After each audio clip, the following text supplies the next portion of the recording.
ایک زمانے میں ویریڈیا کی پرفتن سرزمین میں، جہاں ہر جاندار پر جادو پھیلتا تھا اور صوفیانہ مخلوق آزادانہ گھومتی تھی، لونا نامی ایک نوجوان لڑکی نے اپنی دادی کے اٹاری کی گہرائی میں چھپی ایک قدیم کتاب دریافت کی۔ کتاب خشک چمڑے میں بند تھی، اس کے صفحات دھندلی سیاہی اور خفیہ علامتوں سے بھرے ہوئے تھے۔ کتاب کے اسرار کی چمک سے متوجہ ہو کر لونا نے اس کے مندرجات کو سمجھنا شروع کر دیا، یہ سمجھتے ہوئے کہ یہ ایک ہجے کی کتاب ہے جو طویل عرصے سے کھوئے ہوئے اشعار سے بھری ہوئی ہے۔ اندر کے رازوں سے پردہ ہٹنے کے لیے پرعزم، لونا نے بادشاہی کی سب سے عقلمند جادوگرنی ایلڈارا سے رہنمائی حاصل کرنے کے لیے سفر شروع کیا۔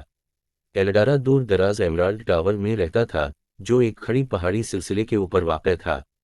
جیسے ہی لونا گھنے جنگل اور قدار راستوں سے گزر رہی تھی، اس کا سامنا ایسی شاندار مخلوق سے ہوا جنہوں نے اس کی ہمت اور عزم کا امتحان لیا۔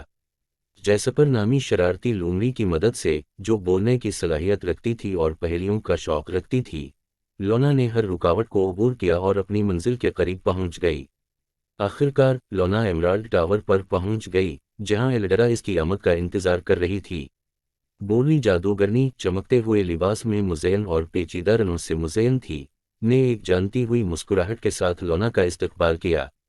ایلڈارا نے وضاحت کی کہ لونا نے جو ہجے کی کتاب دریافت کی تھی وہ کوئی عام ٹوم نہیں تھی بلکہ فراموش شدہ دارے کو کھولنے کی کلید تھی، ایک متوازی جہت جہاں انتہائی طاقتور اور خطرناک جادو رہتا تھا۔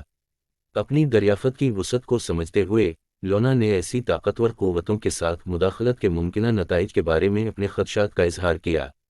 ایلڈارا نے اپنی پریشانیوں کو تسلیم کیا لیکن اسے یقین دلایا کہ اس کی تقدیر فراموش شدہ دارے کے رازوں سے جڑی ہوئی ہے۔ مناسب رہنمائی اور تربیت کے ساتھ لونا میں ویریڈیا کے مستقبل کو نئی شکل دینے کی صلاحیت تھی۔ ایلڈارا کی سرپرستی کے تحت لونا نے جادو کے قدیم فنون میں مہارت حاصل کی، جس میں عنصری ہیرا پھیری، دوائیاں بنانے اور اسپیل کاسٹنگ میں اپنی مہارتوں کا احترام کیا۔ جیسے جیسے اس کے علم میں اضافہ ہوتا گیا، اسی طرح اس کا تعلق قدرتی دنیا اور اس میں بسنے والی مخلوقات سے ہوتا گیا۔ لونا نے اوریلیا نامی ایک شاندار ڈریگن کے ساتھ ایک رشتہ قائم کیا، جو اس کا ثابت قدم ساتھی اور محافظ بن گیا۔ ایک ساتھ لونا اور اوریلیا نے فراموش شدہ دائرے میں قدم رکھا، جہاں ان کا سامنا افسانوی درندوں، قدیم روحوں اور پراسرار مخلوقات سے ہوا۔ دائرے میں لونا کی موجودگی نے غیر فعال قوتوں کو بیدار کر دیا، دونوں ہی خیر خواہ اور بددیانت، اور اسے جلد ہی احساس ہو گیا کہ اس کے انتخاب روشنی اور اندھیرے کے درمیان نازک توازن کا تعین کریں گے۔ جیسا کہ لونا کو آزمائشوں اور مصیبتوں کا سامنا کرنا پڑا، اس نے دریافت کیا کہ جادو کی اصل طاقت جادو یا نمونے میں نہیں بلکہ اس کے ارادوں کی پاکیزگی اور اس کے دل کی طاقت میں ہے۔ ہر چیلنج کے ساتھ لونا کا عزم بڑھتا گیا، اور اس نے خود سے سچے رہتے ہوئے اپنے اندرونی جادو کو استعمال کرنا سیکھا۔ تاریکی کے مجسم کے خلاف جنگ میں لونا کی غیر متزلزل روح اور جادو کی نئی مہارت اہم ثابت ہوئی۔